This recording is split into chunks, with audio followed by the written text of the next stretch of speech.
Yeah, Go. everybody. So we're back. So the 5 o'clock chat to Dave is becoming a little bit of a ritual, and one which I'm thoroughly enjoying. I think it's an hour earlier in London for Dave. It is. Um, but yeah, we're talking principles and just dialogue. Dialogue is a free flow of information. Dialogue creates insights for us. And as I mentioned, it's just so great to have Dave as a bit of a thinking partner and a conversation partner in these things.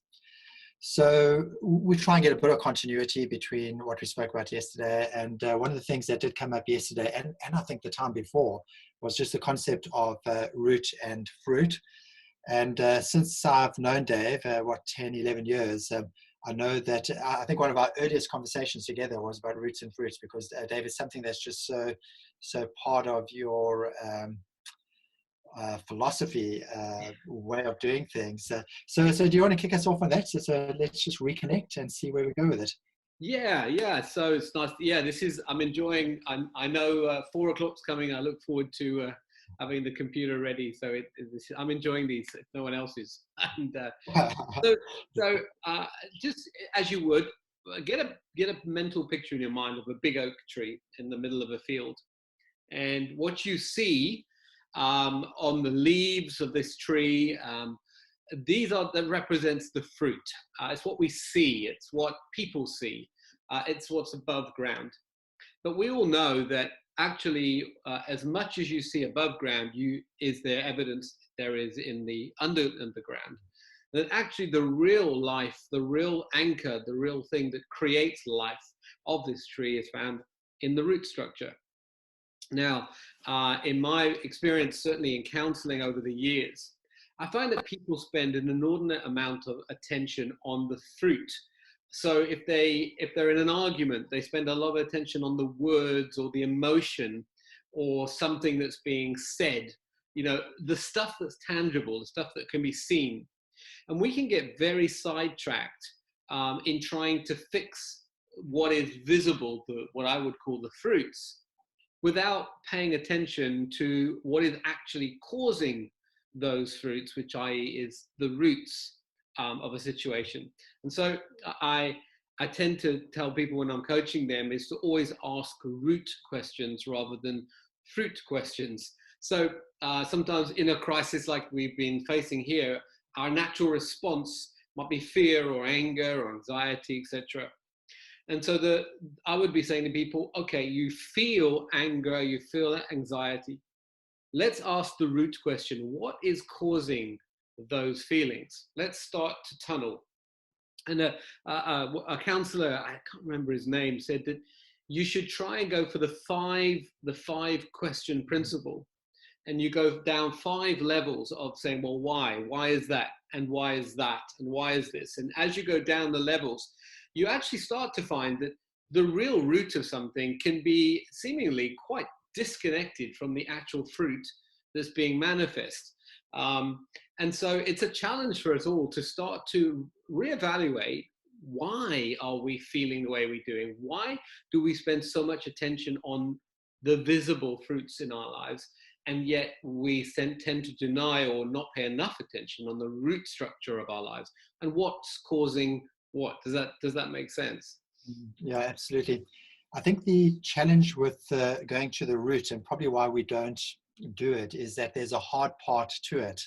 And the hard part is taking time and being prepared to the word we've been using over the last 2 days, to almost quieten down, slow down, and to ask those hard questions. And sometimes we don't really want to dig that sort of ground up. Yes. Because it's we might be scared of some of the things that we find. Yes. Would you say that's a fair sort of reflection? Absolutely. So the journey of self-discovery, I think, is crucial if we want to keep developing as human beings, developing as adults. I think there is always a childlikeness in us, and actually under times of crisis that wants to come out. We want to retreat, we want to comfort ourselves, we want to couch back into those emotions. But actually, this crisis time probably is the best time to Yeah. go on a journey of discovery, to ask yourself the question, why am I thinking this way? Why do I feel this way? I know that you've, as long as I've known you, Mikey, you've had this phrase where you talk about what is your internal story. And I think the internal story talks to the root system of a lot of our lives. Maybe you could unpack that for us a little. Yeah, so I love stories, and I tend to move into storytelling mode wherever I can.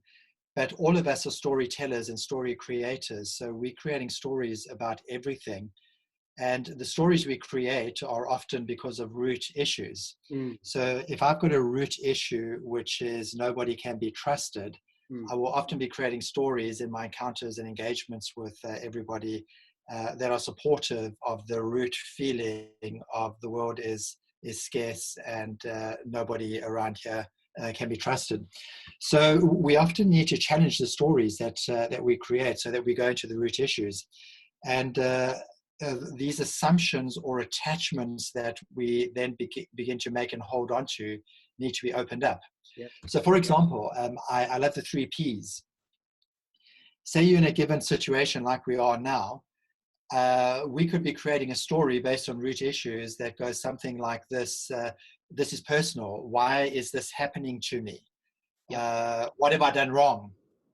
And the moment you challenge the assumption, and a good way of doing it is to just create it as a question, is the assumption true that this is about me, that this is personal?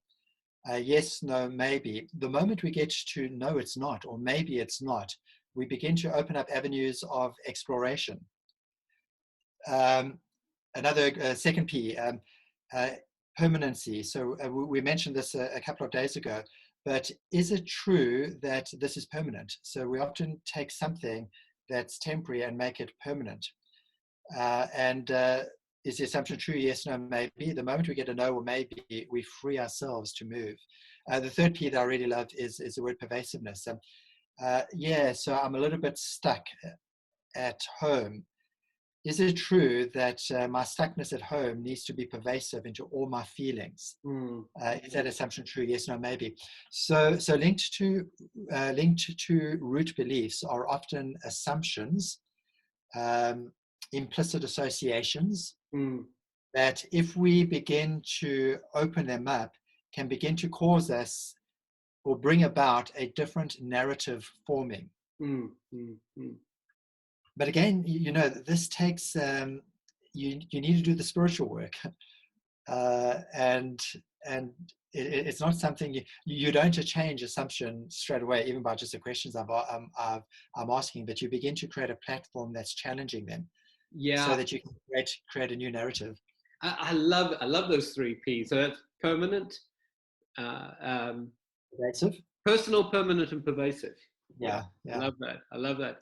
The more you dig down into your root system, the more you start to ask real questions, you will bump up against what we would call the spiritual dimension of a person, because we are more than just factual based.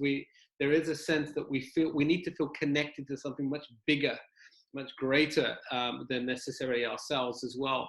And I think doing the root journey on all of our parts of our lives is essential to growing up. When we talk about roots and fruits, often I've told the story. I think it's a Covey story in the end, that when we say about patience, we want to have a lot of patience in our lives. And then I would ask people, well, what do you think is the root or the thing that causes patience? Because we all know that you can't, if you keep telling yourself, I must be patient, I must be patient, I must be patient, you'll get impatient with yourself saying it, right? But if you dig down, we discover actually patience is a fruit of understanding. When you have understanding about something, the natural effect is that you become patient. And so it would be a complete waste of time to try and become more patient. No, what we need to do is become more understanding. Yeah, it's a beautiful example. And there's an example of people can spend their whole lives feeling totally worthless because they never get on top of their emotion, but it's because they've never attached the right root of understanding to that emotion. And so driving those questions really help us. Yeah. So maybe, yeah. And Dave, here's something so interesting as well, and you've just sparked my thoughts. And so many times we try to make change, but the change is driven by an outcome. So, for example, I see a picture of a guy with a six pack and nice muscles or whatever, nice body. Again, eh? And you notice I said I see a picture of a guy, not you. but but the change that I then want to create, so for example, go to gym, exercise rigidly, is based on the outcome. Yeah. So the change is driven by an outcome, which isn't necessarily a bad thing. So most company KPIs, objectives, are driven by an outcome. But then there's another change motivation, and it's linked to our identity. Mm. So imagine I come up with a statement which says, I am a person who is healthy, who is fit.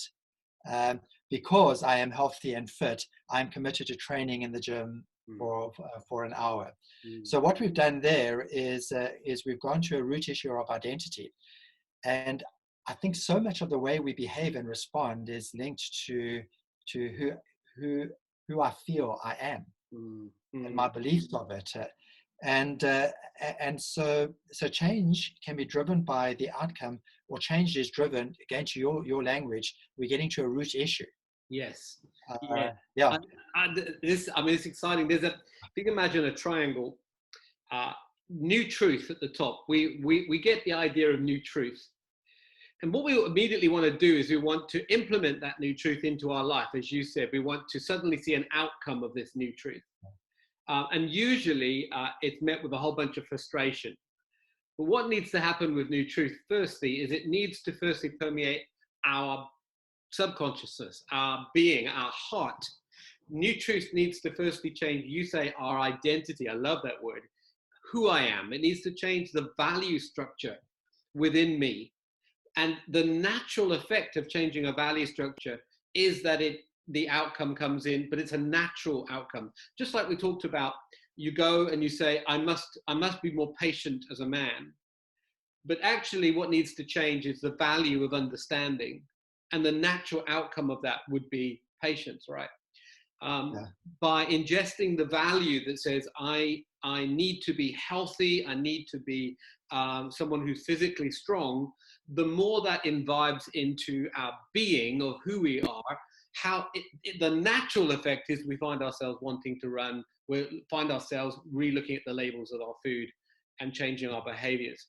But if you short circuit that process, and I've seen this so many times, in the 90s, everything was 5 P's to success, or 3 C's to this. So you remember all of that. And if you followed these 3 P's, you'd always be there. And what happened was people just got very frustrated because they're chasing the fruit without doing the root work. And that's just exciting. When people do the work, it's exciting to see the change. Love it. So I'm just thinking, so how do we get to the root issues? So I think a couple of things we said is, one, is going to take time. Two, you're going to have to ask yourself some really good questions. And that's why I love questions, because questions cause us to think at a different level, provided the question's a good question. Yeah. And so that's what we focus so much time on. But well, but anything else that somebody would do besides for time and questions? Well, I think the other thing we need is we need to find safe people, or people that we feel safe with, that help us to show us our blind spots. Because we think that we see things with clarity, but actually there is, I've always said there's no such thing as truth. It's just my truth and your truth. And we need to find people in our lives that we do trust, and we can ask them to ask us the difficult questions, or even make sure that we are answering those questions with truthfulness. Yeah. So yeah, it does take time. You can't short circuit the process. And that's why feedback that you most need to hear is priceless. And whenever somebody gives you that feedback, they're taking a huge risk. But do we have those people in our lives who are just opening up the blind spot? I think the other thing that comes out for me would be we're more likely to get to root issues when we make a fundamental shift from blame to accountability. Yes. And the accountability goes, I've got to look inward. I can't be looking outward. Ownership. Yeah, you take an example of a manager who complains, why don't my people do what they should be doing? They're useless.